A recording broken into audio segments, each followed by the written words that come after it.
On the morning of September 11, 2001, 19 men armed with box cutters directed by a man on dialysis in a cave fortress halfway around the world using a satellite phone and a laptop directed the most sophisticated penetration of the most heavily defended airspace in the world, overpowering the passengers and the military combat-trained pilots on 4 commercial aircraft before flying those planes wildly off course for over an hour without being molested by a single fighter interceptor.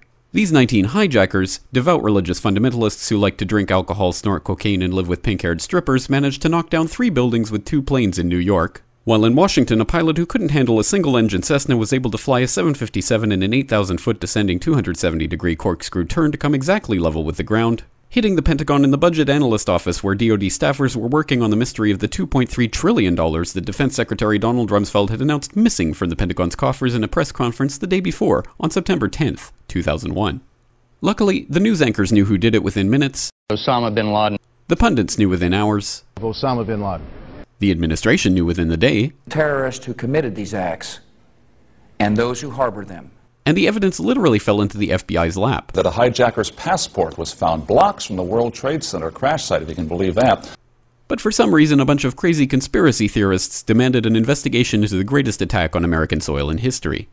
That investigation was delayed, underfunded, set up to fail, a conflict of interest, and a cover-up from start to finish. It was based on testimony extracted through torture, the records of which were destroyed. It failed to mention the existence of WTC-7, Able Danger, P-TECH, Sibel Edmonds, OBL and the CIA, and the drills of hijacked aircraft being flown into buildings that were being simulated at the precise same time that those events were actually happening.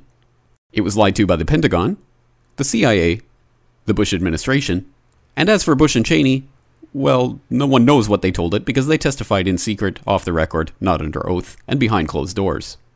It didn't bother to look at who funded the attacks because that question is ultimately of little practical significance. Still, the 9/11 Commission did brilliantly answering all of the questions the public had, except most of the victims' family members' questions, and pinned blame on all the people responsible, although no one so much as lost their job, determining the attacks were failure of imagination. Because Nobody in our government, at least, and I don't think the prior government that could envision flying airplanes into buildings. Except the Pentagon, FEMA, NORAD, and the NRO. The DIA destroyed 2.5 terabytes of data on Able Danger, but that's okay because it probably wasn't important. The SEC destroyed their records on the investigation into the insider trading before the attacks, but that's okay because destroying the records of the largest investigation in SEC history is just part of routine record keeping. NIST has classified the data that they used for their model of WTC-7's collapse, but that's okay because knowing how they made their model of the collapse would jeopardize public safety. The FBI has argued that all material related to their investigation of 9/11 should be kept secret from the public, but that's okay because the FBI probably has nothing to hide.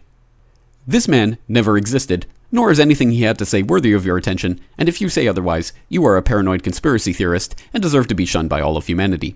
Likewise him, and her. And her, and him. Osama bin Laden lived in a cave fortress in the hills of Afghanistan, but somehow got away.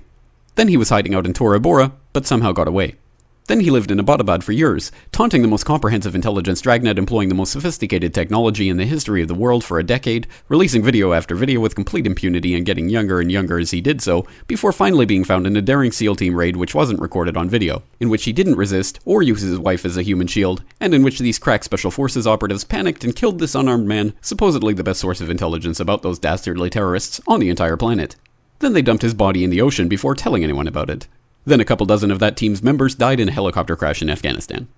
This is the story of 9/11, brought to you by the media which told you the hard truths about his head could be seen to move violently forward.